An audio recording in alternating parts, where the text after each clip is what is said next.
Hello everybody, this is Mulenga and welcome back to my channel.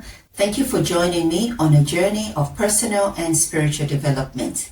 Have you ever felt that you had more math than money, or you were busy with a project and when you added 2 plus 2 it wasn't giving you a 4? If that's the case for you, you are not alone. It could be something that you went through, or it could be something that you're actually going through now. And I just want to let you know that God has got your back, and for every problem that we have, He has a solution. It may not be visible, to our natural eyes or, based on how we think as humans, but that does not mean that there is no solution. And there was such a woman in 2 Kings chapter 4, a widow woman whose husband had left her with debt, and the creditors were threatening to come and get her 2 sons, just to pay off the debt. And she went to the prophet Elisha. And verse 2, we read that he asked her, "What can I do for you?" But then he asked another question, "What's in your house?" That's very interesting that you went to somebody for help. You are desperate, and then they ask you what's in your house. And, I'm sure you'd think, hey, if I had something in the house, I wouldn't be coming to you. But fortunately, this woman, didn't respond like you and I would. And she said, "Your servant has got nothing." And then she added the magic words, "except a jar of oil." And you know what? That's all that God needed. That which she considered nothing, because she said, "Your servant has got nothing except a jar of oil." And a lot of times that's how we feel, that we have nothing. I'm trying to find a solution and I have nothing. And God is looking at you like, you know what?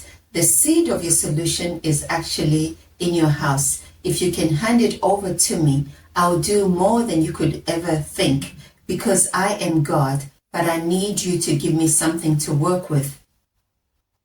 And so the woman in the story, gave the oil, and gave the oil in terms of she followed the instructions that Elisha gave her. And if you read the end of the story, it's a good ending.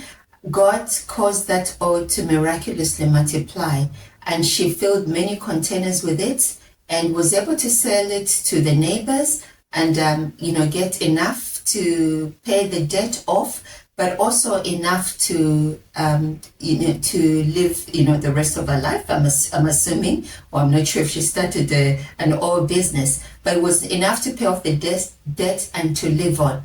And so what you have in your house, you could think, oh my gosh, I don't think, it's even enough to eat.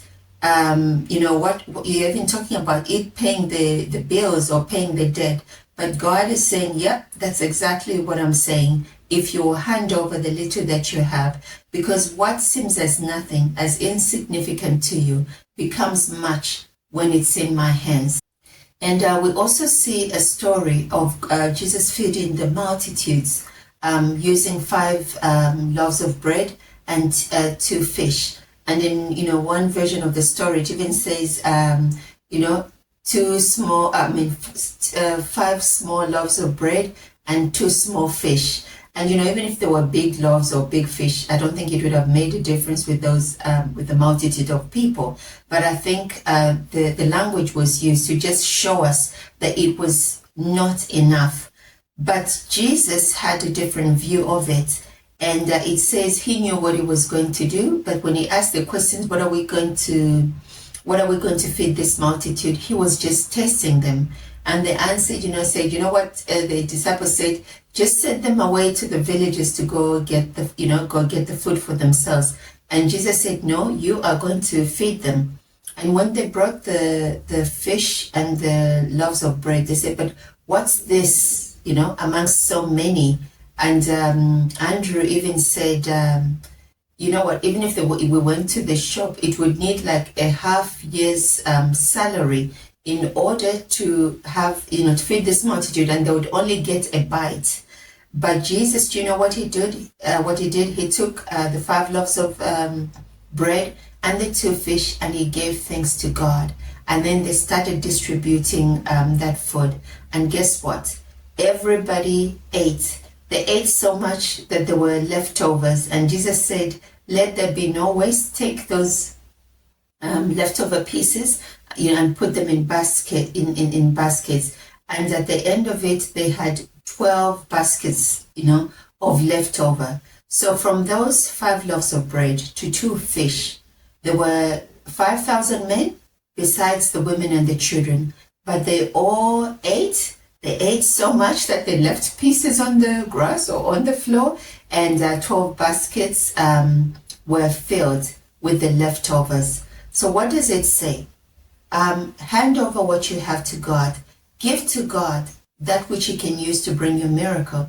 And you can ask the Holy Spirit, Holy Spirit, what's in my house that I can use? It could be old stock that you haven't sold.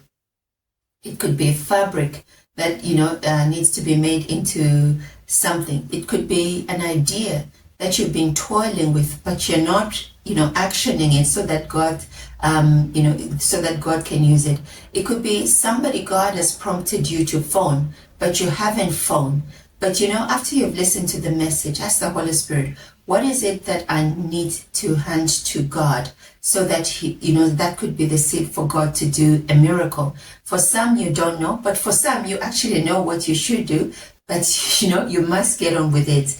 Give God something to work with. I really believe that this message is for a lot of people, and I know that God will confirm His word with signs and wonders following. So this is Motivation Monday, or whenever this video will find you. Until the next one, it's God bless and bye-bye.